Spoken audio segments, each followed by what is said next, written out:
Welcome, everyone. My name is Travis D. Peterson, and I'm the owner of Launch Mission Creative. This is part of the Self Publishing by Design webinar series, and you are watching the Printed by Design webinar. I'm here with Edita.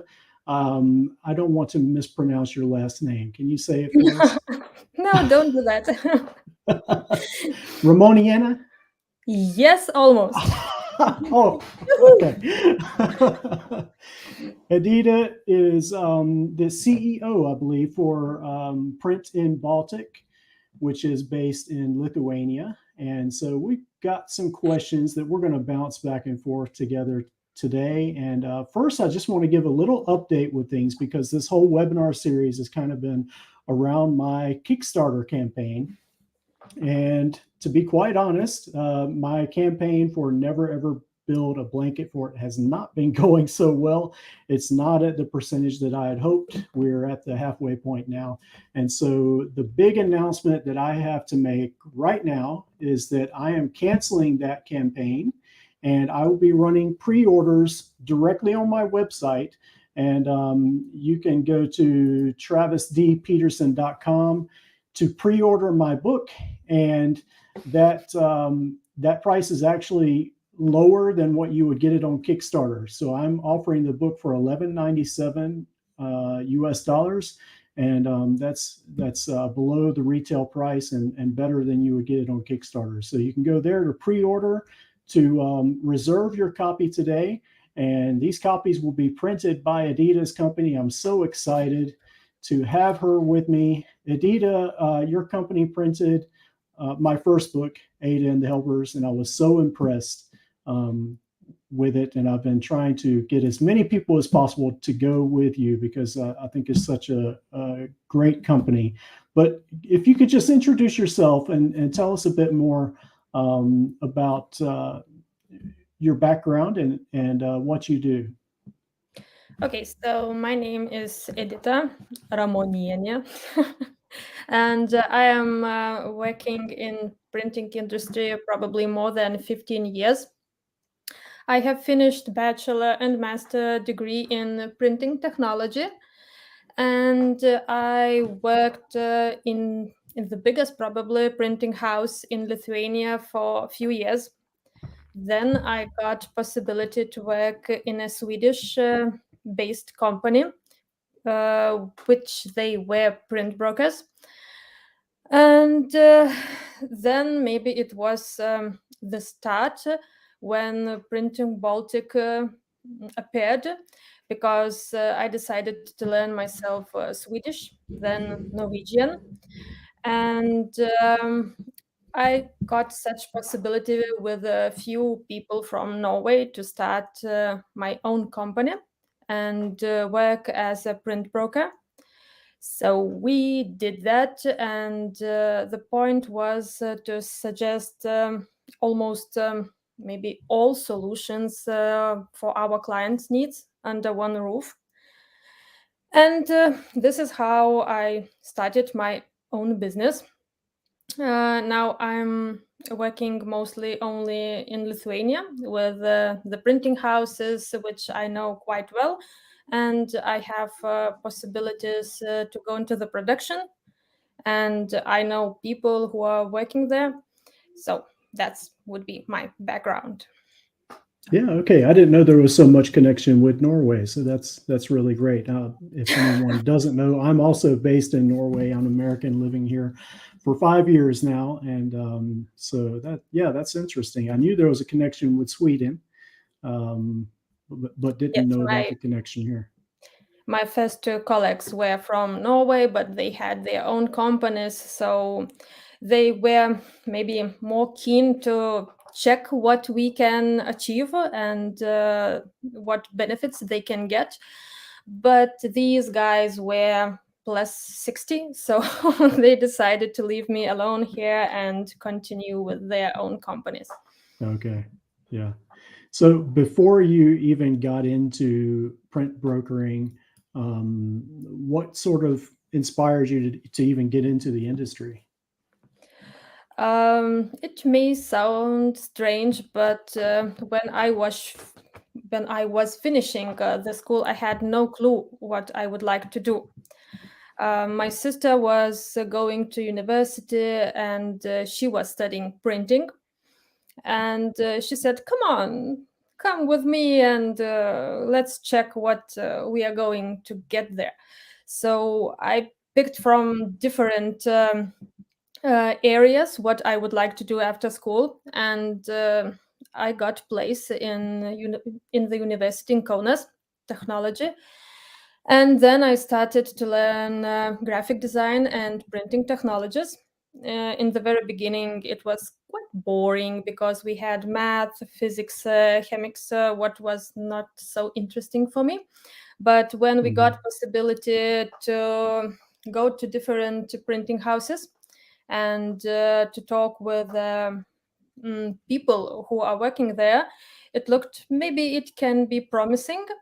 But I would say that after bachelor degree, when I started to work in the printing house, I understood, yes, this is what I want to do. And yeah, so that is how I understood that I am going right way. Yeah. So your sister pulled you in. Is she still in the industry, or what does she end up doing? Yes, she was who maybe pulled me. Mhm. And she's working now also in printing industry, maybe not in the printing industry, but she's working with pictures. She is more like graphic designer, but Mhm. she's more interested to prepare pictures for the books on advertising. Okay. Well, so I guess the big topic tonight, or tonight for us, today for those in the US, is the whole printing industry and what is happening right now. I know prices have gone up, and been a bit volatile during the whole pandemic. What does it look like right now? We talked a little bit about it before we went live, but if you could just kind of update us on where things are in the industry and paper shortage and all of that. Okay, so we can start from COVID. Yes, then we thought that we have big problems because then we felt that it is complicated, not only with that we lost some people because lots of them were sick, but also clients were not able to sell their books. They all markets were closed, and they could not arrange release parties. So we lost a few clients, and they postponed and waited for a long time to see what will happen. Yes, the main problem was for printing industry that production was not closed, but no people could come before, clients who wanted to check the print quality, or they wanted to adjust themselves the printing, the colors. They were not allowed it to come because everybody were afraid that somebody can come with the corona, and Mm, all the production will go to hell. So yeah. yes, but it also was problematic for us who were used to go to check what is going on and to get quite fast answers that way. We were not able to go directly to the production. That was a bit complicated, especially when we have high season.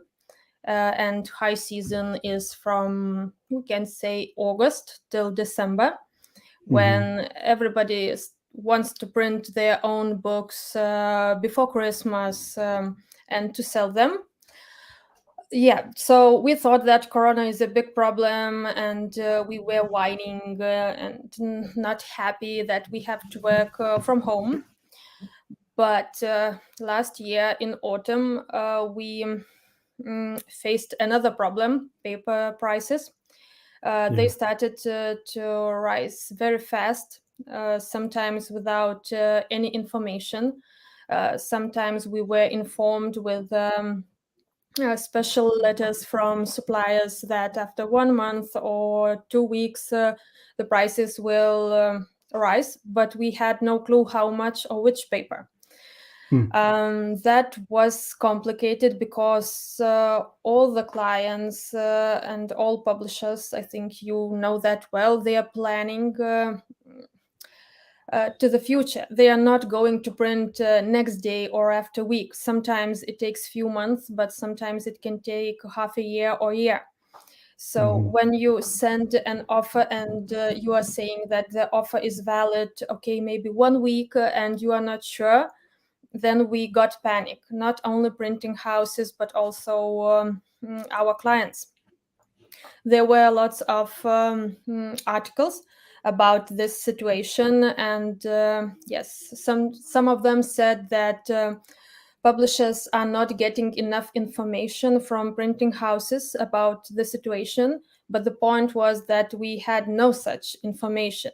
We started to store paper and to buy it with we were thinking that okay, we can buy maybe for the cheaper paper and use it later for our clients. But when all printing houses started to do that, we got limits how much paper we can buy during 1 month. Yes, so that was not so good, but it was not the end. Basically, the prices were rising, and they were rising till the 1st of April, I think so. And yeah, we were not able, and we are still not able to book paper. With a book paper, I mean that for 2 years ago or 1 year, yeah, maybe for 1 year ago, we were able to book paper and wait while the factory will produce it and then deliver to us. Now we can't do that. We have to wait like all other. And yes, so the good news is that the paper factory in Finland started to work. They were not working from January, and there was a strike and yes, some problems which are not announced, but finally they solved that. And now we are hoping that the situation will change, but there is no clear information what will happen. But I can say that some paper sorts have the same price already 1 month, and it is very good. Yeah, so the situation is tricky, and we have never been in such a situation. Of course, we are waiting for better prices as all the publishers. I don't know what to say, what will happen. We are sitting and waiting and hoping for the best. And I really do hope that everything will come back how it was before, or at least something similar. Yeah. Okay. So that kind of goes into my next question about the future. What is it going to look like? And so it seems like it's pretty unclear. Things are still pretty foggy. You're hoping that prices will kind of stop rising thanks to the factory in Finland, but that may not be the complete answer. Is that right? Yes, correct. The main problem was, as we were guessing, that lots of publishing houses in Europe printed before in China. And there were several paper factories which were closed because we didn't need so much paper that time. And suddenly all the publishers came back to Europe. And then in last autumn, we faced a problem that we have a shortage of paper. And we can't get enough. Then they said that there is also Corona who affected that they were not able to produce as much paper as before during the last few years. And now there is no formal information that the prices will go down or that something will change dramatically. But what we can see is that it became easier to get paper. But we still have such problems like there are no such before we could order any paper what we need and in any format which is available that time. Now we have only standard sizes of format, and some brands are not produced at all. For example, I had a client who wanted to print a children book, but she was demanding gloss paper for her book. So we have been waiting for it for 3 months till we got possibility to get it. The factory was not producing because it was not popular, and that such things complicates everything. Paper companies do not give guarantees that they will deliver in time the paper.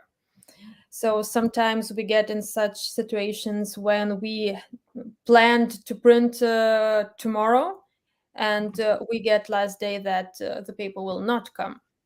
So situation is still not clear, but at least it looks much better than a few months ago. So we must So have some hope. my own book, and I hope my new book will be printed on this FSC forest. I forget what it means. Forest Sustainability Yes. Corporation or something like that. Is that kind of paper still available, or is that sort of been Yes, shut down? for coated paper, which we were using for your book, this is not a problem. Yeah. But for uncoated paper, it could be a problem. It again Okay. depends on the format, what we want to use, and also brand.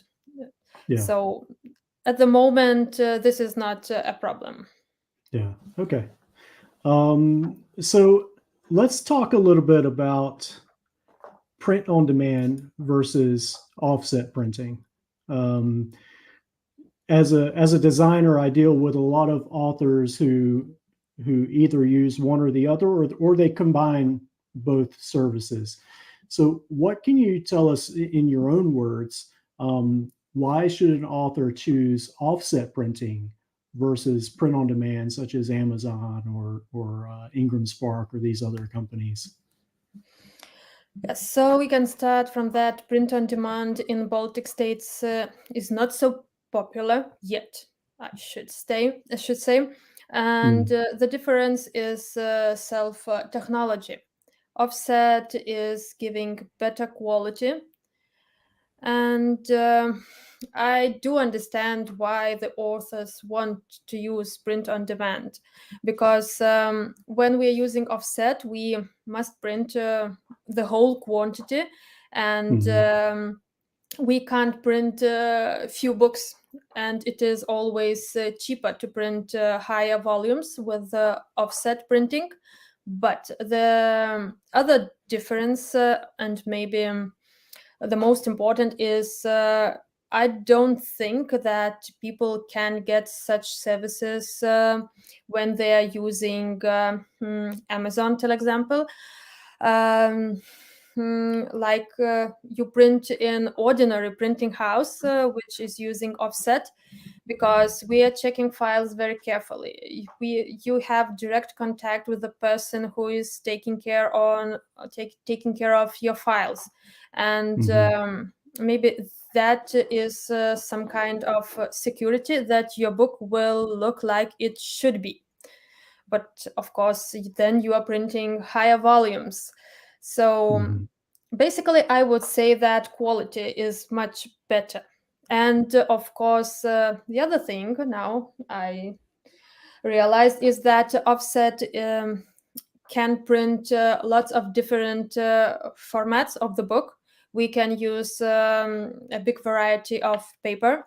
And I would dare to think that Amazon and similar print on demand can't suggest that.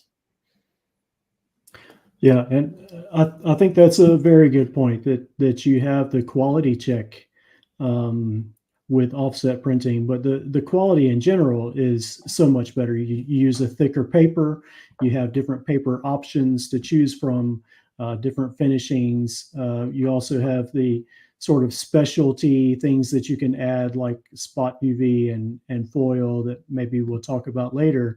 And yeah, people may not be able to order the large quantities, but if they are able to, then the profit is typically higher per book if you're able to order the offset version. So I think that's something just for the authors to keep in mind. Yes, offset has less limits, and we can suggest, as you said, foil, UV vanish, and other things. And we can always supply samples to show how it looks. So it is more maybe personal trick. Print, I'm sorry, mixing words with the Swedish. So it is personal print, and you can just communicate and make your book very special this way. Yeah, absolutely.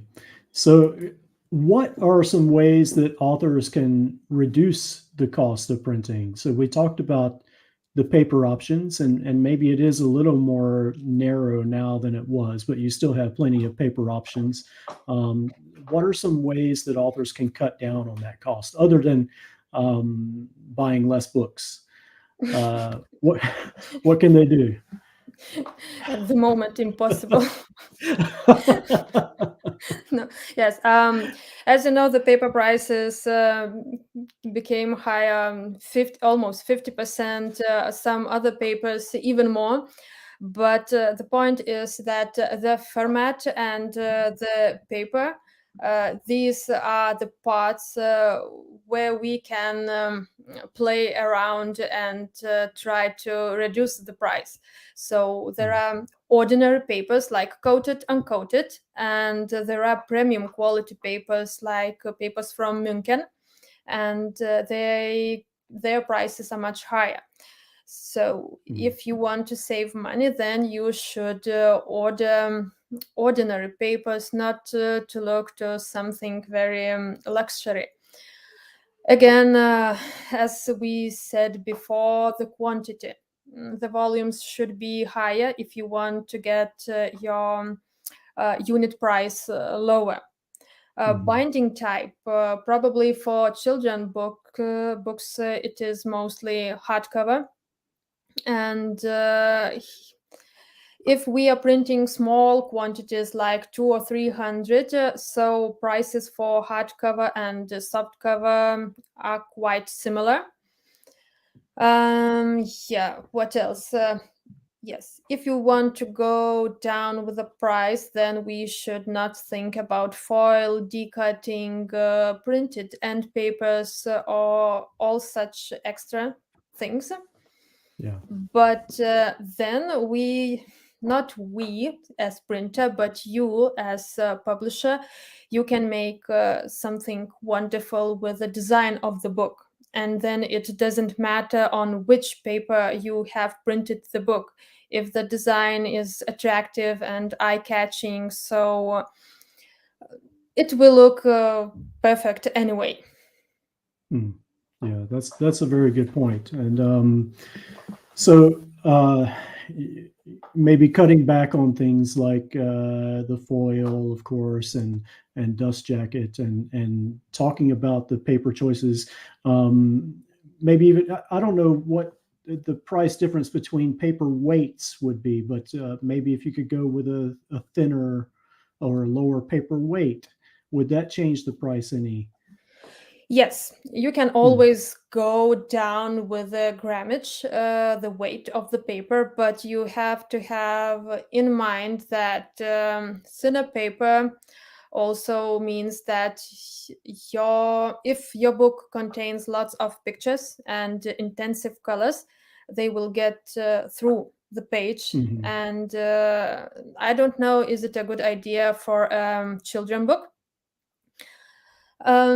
Again, it depends on quantity, how much books you are printing. If you are Yeah. printing till 1,000, so there would be no big difference in price. And Okay. also, if the book contains only 24 or 32, 36 pages, then there are such technology things that we must use thick paper to get the right spine thickness. Yeah. Okay. Yes, then we can take, for example, not so big a format for a book. And here I can show one book. This one. The format looks quite nice, good, but it is not economical. And the price is really high if we would compare with some ordinary book like this. Mhm. So when we want to go down with the price, we need to think about all such details and think about what we really want to have. Yeah, I think a lot of authors want to go larger if they're doing offset printing. They want to go with, I don't know, maybe 280 millimeters by 280 millimeters. So maybe think about making them a bit smaller. I think mine is 230 square, so it's slightly smaller than that. And of course, you can go smaller than that. But that's a good point that you can maybe think about going with a little bit smaller size book to cut down on the cost. So you showed us a couple of books. I'm hoping you can show us some more that show just kind of sort of we call it show and tell in the U.S. I don't know if you're familiar with that phrase. Back in early school years, you could bring in things to show. But anyways, if you have some sort of specialty options that you can Yes, I show do us, have. especially for children's books, I think, because that seems to be my largest audience. Okay, so we can come back to this book. Yeah. It is quite a simple book from the maybe outside, but there are such tricky things like a mirror here. Of course, if you want to go down with the price, I'm not Yeah. suggesting Yeah. to have this because it is a hand job to glue it.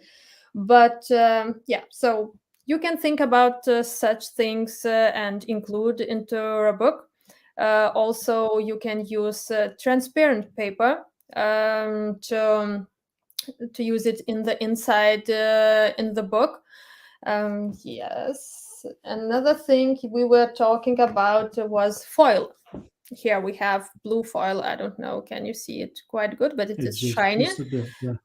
Yes, so there are lots of different colors of foil. You can have ordinary gold, silver, but also there are blue, red, and green. You can have also embossing or debossing together with a foil or without it. Yes, such a thing also you can use in the children books too. Yeah. I'm not sure how children often could use it, but they could play at least with it. Yeah. Yeah. I think it comes in handy for larger books with more pages than your Yes. typical picture book. Yes. Yeah. We have such book. It is. Yes, so we can now see that this one is with gloss laminate, and there are few different lamination types. So this one Okay. is, till example, matte. And this book is quite interesting because it is using Pantone colors, very shiny, Mhm. very bright. And yes, so we can have printed ends, which are also, if you want to reduce the price, you can skip them and you can have the white one.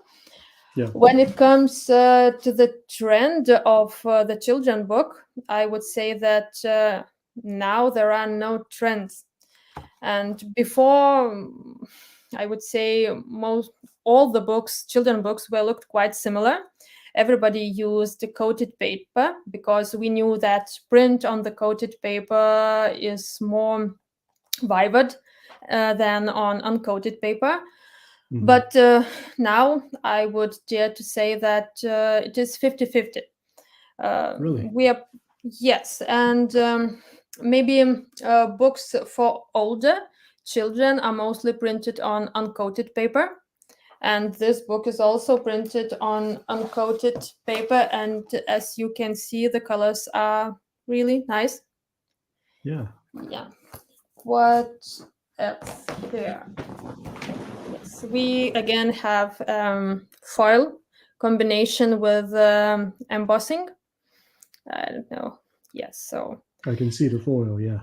yes, it is gold foil, silver foil, and Oh, here yeah. we Too. have, Yeah. yes, two different foils. Also, right, here we Yeah. have embossing.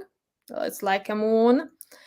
Yes, Mhm. so these are quite expensive because we have to match two different foils. So you can keep in mind that if you want to have foil, and this foil have to match something like text, shadows, or something, and must be in a specific place. So it will cost more than ordinary foil. Mhm. Yes. What else? When it comes to choosing a foil color, Yeah. how can an author or publisher choose that color? Do you send samples of the available Well, options, or how does that work? mostly we send a link with colors where you can check there. To send foil samples, it is quite complicated because the producer of the foil is not willing to send us enough samples. Mhm. Yes, so to send paper samples, book samples, it is not a problem. We always can find paper sample with print or without print and can send it, but foil is complicated. Like such materials like Brillianta, it is a cloth used for books. It is also impossible to send samples, or we can try to order it for a client, but it may take some time to get it. Okay. Yeah. Okay. So, what are some other products that you're able to produce for authors that maybe they can put inside the books or give away or sell along with their books? So the most popular probably would be coloring books together, or Yeah. also books with okay, that will look funny, but I found only this one at home. It is a sticker book. Yeah. Yeah, so this is very popular, by the way. We print it in four different in four different languages, and yes, so these I would say are the most popular to print together with a children book. Yes, but we can I think I also, need that. I think I need that calendar. Actually, we're we're going through that in our house right now. That's funny. Yeah. yeah, maybe I can arrange something. I think we had Norwegian version. So yeah, so you can print sticker sheets to put inside the book, and it would be sort of stapled in or Jesus connected Christ, inside. my kid, go.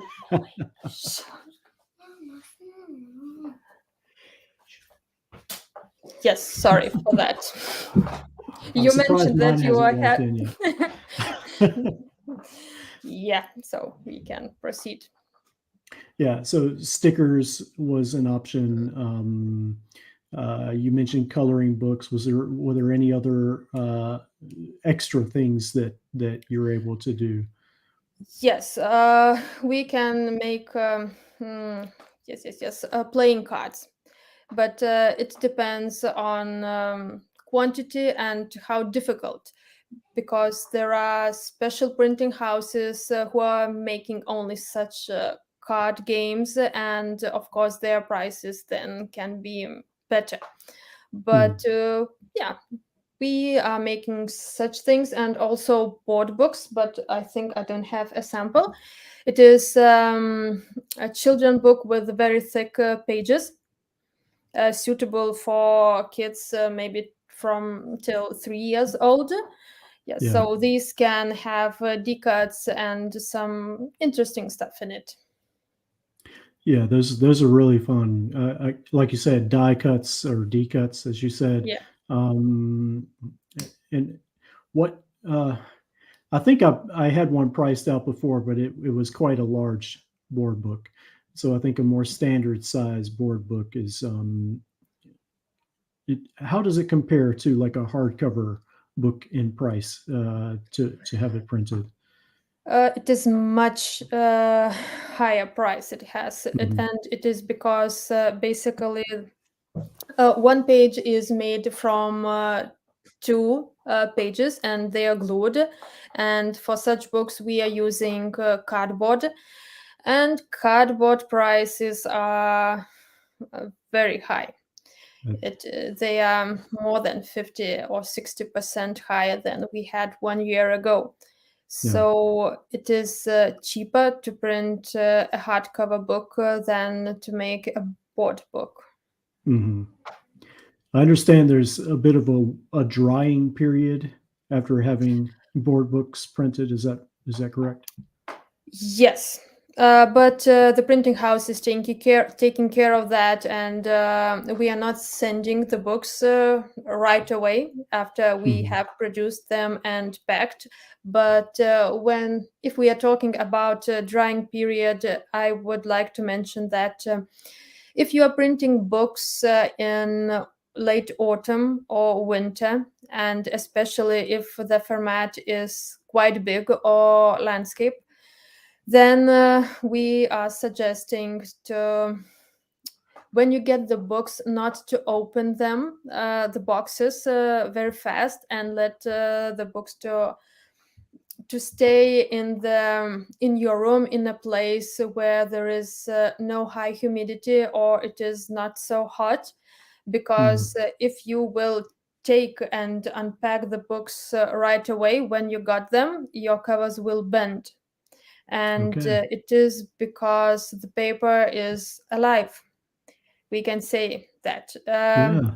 Yes, when we are printing, the paper absorbs the ink.